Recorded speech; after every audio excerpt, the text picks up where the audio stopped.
The glory of friendship is not the outstretched hand, nor the kindly smile, nor the joy of companionship. It is the spiritual inspiration that comes to one when he discovers that someone else believes in him and is willing to trust him with friendship. Ralph Waldo Emerson. Sirius. It was happiest moment in Sirius' life when James Potter stood tall on the Gryffindor bench and cheered for him. Sirius had picked the sword he had to put him into Gryffindor, but as the words had ended from that slit in the brim, and he had seen the hate-filled glares from the Slytherin table, and the shocked, silent Gryffindors, he suddenly wondered if he'd made the most terrible mistake. He'd considered standing up and screaming, "It's all a mistake! I should be in Slytherin!" but found himself entirely unable to move a muscle in the awful silence that had filled the hall following the initial rush of gasp and whisper. Then James Potter had climbed up onto the bench and his young voice had echoed through the hall. "Woohoo! Go Sirius! I know you could do it, mate!" And suddenly it wasn't a mistake at all. It was brave and brilliant, and James, who had not even known him a full day, had stood up for him. Literally. In spite of the fact that it might have been meant them both being ostracized by whole school. It was the most wonderful thing anyone had ever done for Sirius without wanting anything in return. It had been noble, impulsive, thick-headed, and completely Gryffindor gesture of friendship. And it was always something that Sirius would have done himself had he been in the same position. Spring and feeling lightheaded with happiness as the Gryffindor table seemed to erupt with cheers and sneers aimed at Slytherins, Sirius headed over to James. When he sat down, James hammered him delightedly on his back. "Good thing too," the messy-haired boy said, grinning. "I would have been awful to go all at the trouble of making friend only to find out it. Only to him turn into bloody Slytherin. All that trouble?" Sirius asked, raising a mocking eyebrow. "I'll have you know you should be honored to be friends to the heir of most ancient and noble family Black.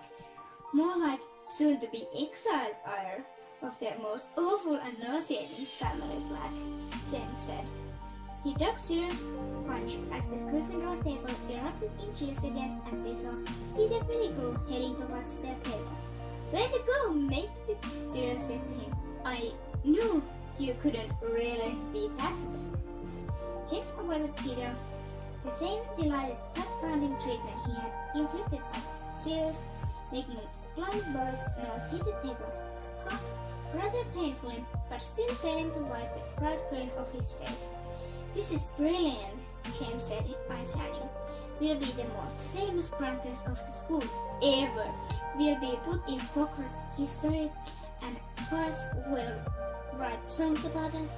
We'll have some type of brilliant sweet name after us. We'll..." "Hey," Sirius interrupted. "Look, it's Crazy Kid from the Drain." James broke off his hero tremble to focus on the sword maker.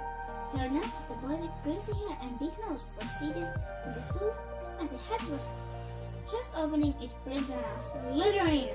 "Like that's a surprise," Sirius said, making a face. They watched as the smirking boy headed towards the Slytherin table. "Severus Snape," Peter put in. "Even his name sounds Slytherin. More like Snivel Snape," Sirius said, and the three of them snickered. "Evans Lily," Professor McGonagall called from the front of the hall. Sirius began to snicker even harder. "Look, James, it's your future wife." "What?" "I know you Potters always go for the redheads. You're famous for it. It's how I recognized you on the station. Your mother had red hair. That and yours look like a bird's nest." "She's not my future wife," James said, intentionally staring at the girl as the hat placed her in Gryffindor and she headed towards their table. "Yeah, right," Sirius grinned. "And I come from a family of muggles, and you always look neat and tidy, and Dumbledore is really troll wearing a very well placed false beard and big robe, and he looked around for further inspiration. And that crazy kid from the train is gonna be placed in Gryffindor. I'm not going to marry Evans, James said, blushing scarlet. Ooh, see, Sirius pointed dimple finger. You even remember her name. I bet you thin chocolate frogs and dumb bomb you end up marrying her. Hey guys, look who it is, Peter interrupted. James and Sirius turned back to the swording again as McGonagall read out, Lupin Remus. Lupin, James said. Well, that fits. Lupin. The boy staggered over his overly large and tatty robe on his way to the stool, and the half filled with tears.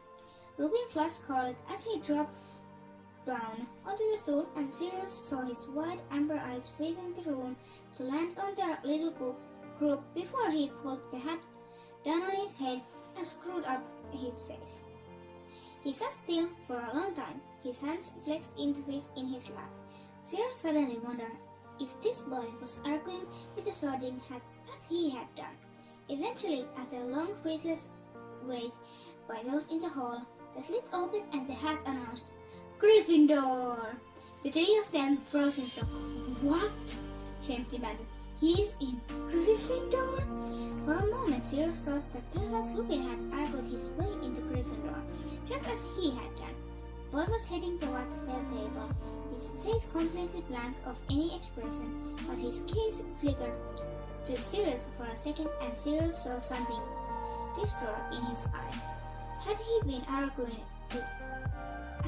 trying to argue his way out? Sirius couldn't imagine it. But how could the boy have been meant for Gryffindor? It puts you in Gryffindor? Sirius demanded as he sat down. Lupin didn't answer, his eyes fixed on the table next to his plate. But you are Lupin, Peter said. Boy didn't move or details. Well done, Remus. Sirius, James, and Peter turned to where Lily Evans was sitting a few places away. Lupin twitched a little and looked wearily at her, as though afraid she would burst out laughing. Sirius exchanged look with James, who rolled his eyes and made Silver a hand gesture by his head to indicate his view of Lupin's sanity. Thanks, Remus said quietly to Lily. Too late to be normal. She grinned at him, and his lips tilted up the corners as if his own mouth was trying to smile but didn't really know how. In spite of this, however, Sirius noticed that Remus' eyes filled with something like happiness. No, not happiness. It was closer to relief, as though someone had threatened him with being tortured to death, but had changed their mind and offered to cut off his head quickly instead. Then the eyes dropped back to Lupin's plate as the shouting continued, and James paused Sirius on the side. You don't think he'll be in our dorm, do you? He whispered, glaring at Lupin. Probably, Sirius said. It isn't big here, so there's only few boys in each house. I don't know about Gryffindor, but I heard Slytherin there's usually 2 or 4 people to the dorm. How many of us are in Gryffindor? 6? Us 3, Lupin, that long-bottom kid, and Michael Douglas over there. If the 3 of us want to stay together, I guess we'll have to have a 4-bed dorm. Well, I hope we end up with one of the other 2, Peter said. Longbottom doesn't look too bad. Shh! Evans hissed. Look, the sorting thing's finished. They turned their attention to the front where Dumbledore was getting to his feet. Sirius had heard a lot about Dumbledore from his parents. A muggle-loving fool, they said, and losing his marbles, Sirius' mother insisted that they only kept Dumbledore on Hogwarts as favor to him for defeating Grindelwald all those years ago. Sirius could not deny that the man did look a little eccentric, dressed as he was in violently purple robe with glittering silver patterns.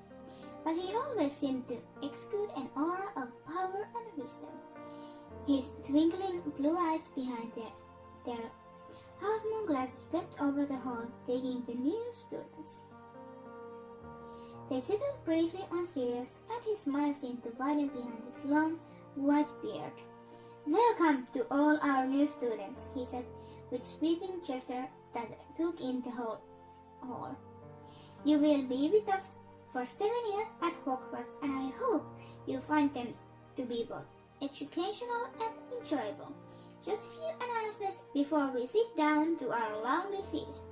The Forbidden Forest at the edge of the Hogwarts ground is, just as its name suggests, forbidden to all students.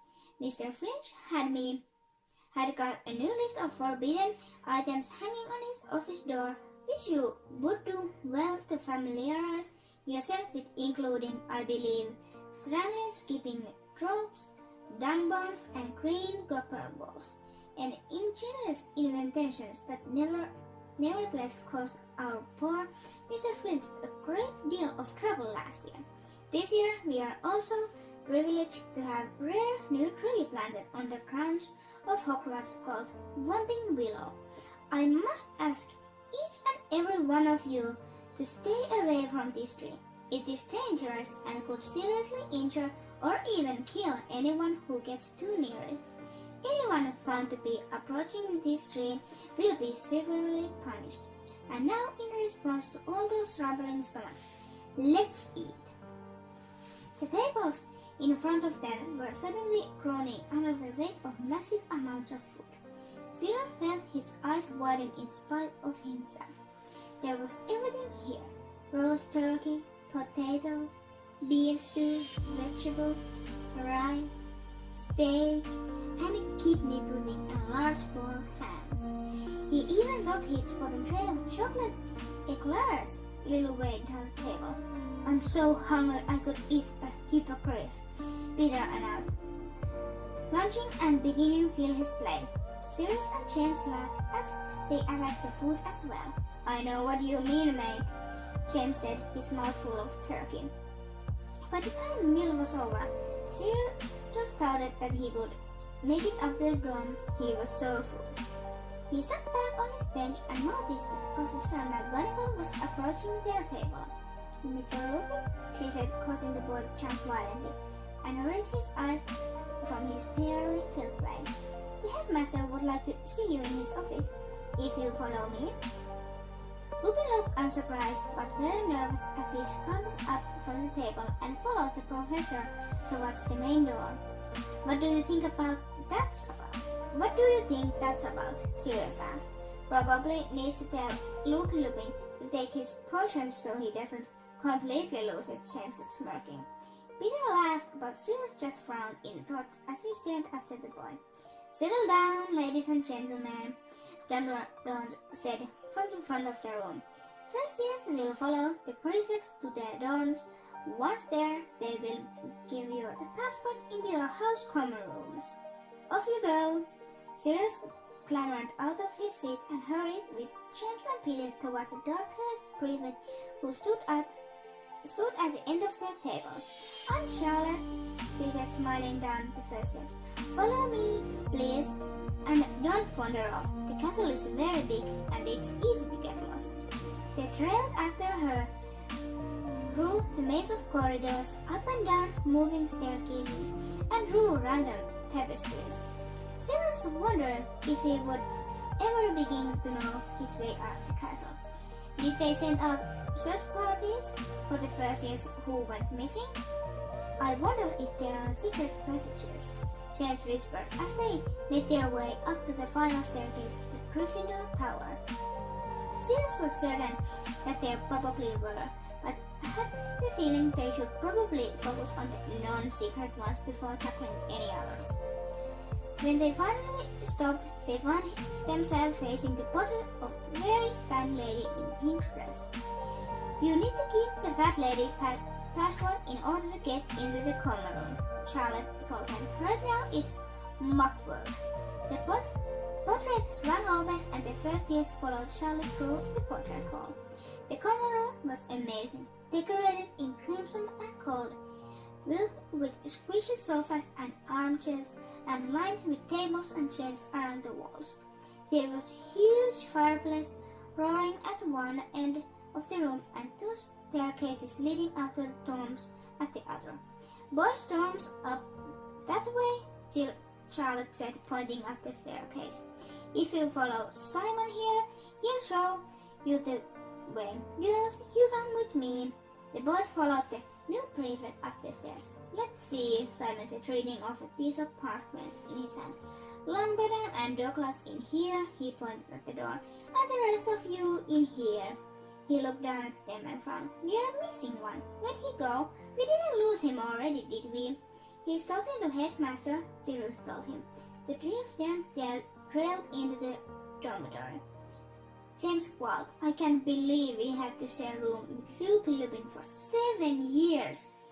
I know, Sirius said, but it doesn't mean we have to be friends with him. Good, 'cause I'm not going to.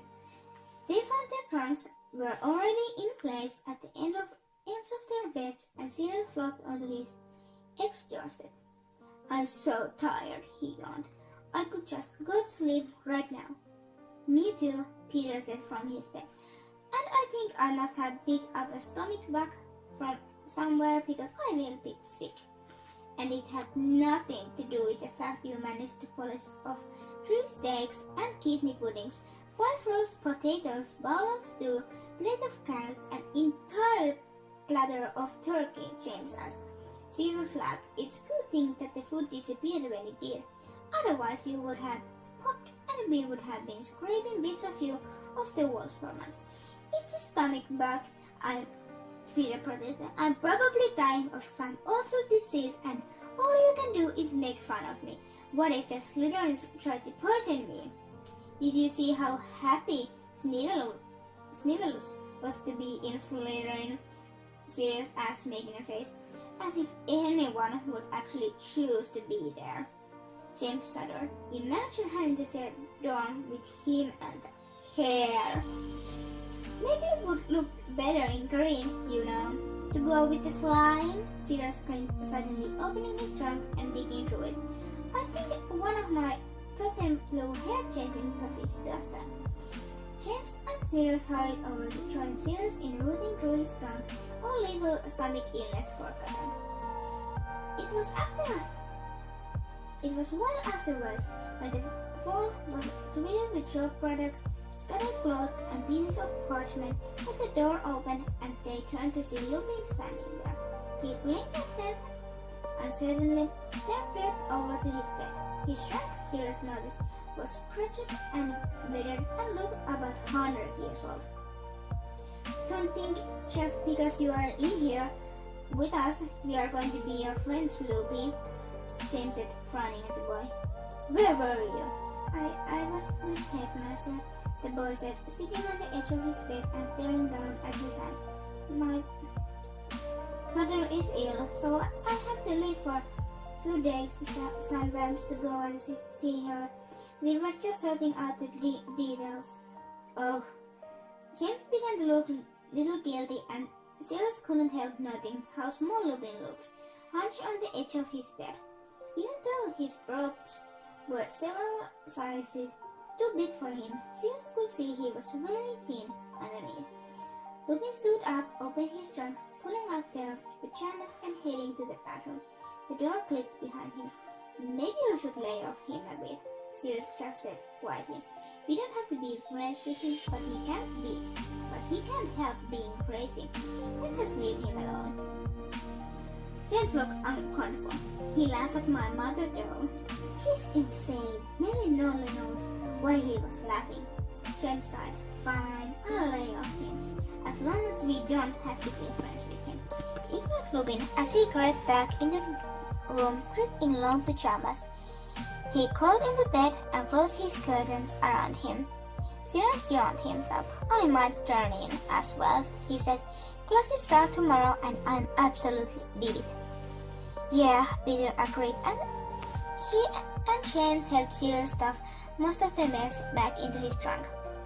That night Sirius dreamed his mother turned into a banshee and screamed at his window until James and Peter's head exploded and bits of steak and kidney pudding flew everywhere. Lupin laughed until Zero shook him hard by the shoulders over and over again before realizing the smaller boy wasn't actually laughing, but crying, and he still